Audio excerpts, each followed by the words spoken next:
আচ্ছা, এর আগের ভিডিওতে আমি আপনাদের ট্রেলিং স্টপ নিয়ে বুঝেছিলাম। তো এখন হচ্ছে আমি আপনাদের ট্রেলিং স্টপটা একদম চার্টের মাধ্যমে বুঝিয়ে দেবো, ঠিক আছে? তো এখানে আমি আগের ভিডিওর মতো সব কিছু এখানে সেট করে নিলাম। এখানে হচ্ছে আমার ট্রেলিং স্টপ অ্যাক্টিভেশন প্রাইস। এটা হচ্ছে ট্রেলিং স্টপের পার্সেন্টেজ, 3.2% করে। এটা হচ্ছে আমার লিমিট অর্ডার, মানে স্টপ লস। আচ্ছা, তো এখন আমি হচ্ছে এটাকে প্লেস করে দিলাম সেল জিএমটিতে ক্লিক করে আমার ট্রেলিং স্টপটাকে এখানে দিয়ে দিলাম।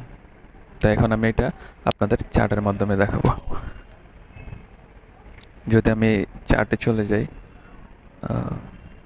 চার্টে যাওয়ার পরে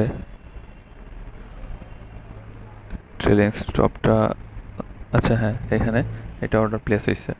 চার্টে আসার পরে দেখবেন এখানে জিএমটির প্রাইস চলতেছে এখন ওয়ান 0.94, 0.94 জিএমটির প্রাইস চলতেছে।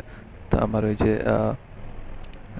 এখানে দেখেন আমার ট্রেলিং স্টপটা শো করতেছে, মানে যদি জিএমটির প্রাইস 1.2-তে মানে এখানে চলে যায়, তখন আমার ট্রেলিং স্টপটা অ্যাক্টিভ হয়ে যাবে, ঠিক আছে?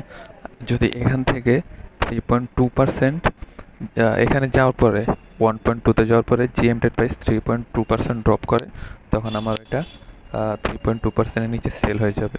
1.2% থেকে 3.2% ডাউন আসলে ওটা অটোমেটিক সেল হয়ে যাবে, ঠিক আছে? আর যদি প্রাইসটা 1.2% থেকে উপরে যেতে থাকে যতক্ষণ পর্যন্ত না সেটা 3.2% ডাউনে যায়, অতক্ষণ পর্যন্ত এটা সেল হবে না, ঠিক আছে? এটা হচ্ছে ট্রেলিং স্টপের কাজ। আর আপনাদের লিমিট অর্ডারটা হচ্ছে লিমিট প্রাইসটা যদি 0.6 আসে তখন এটা সেল হবে।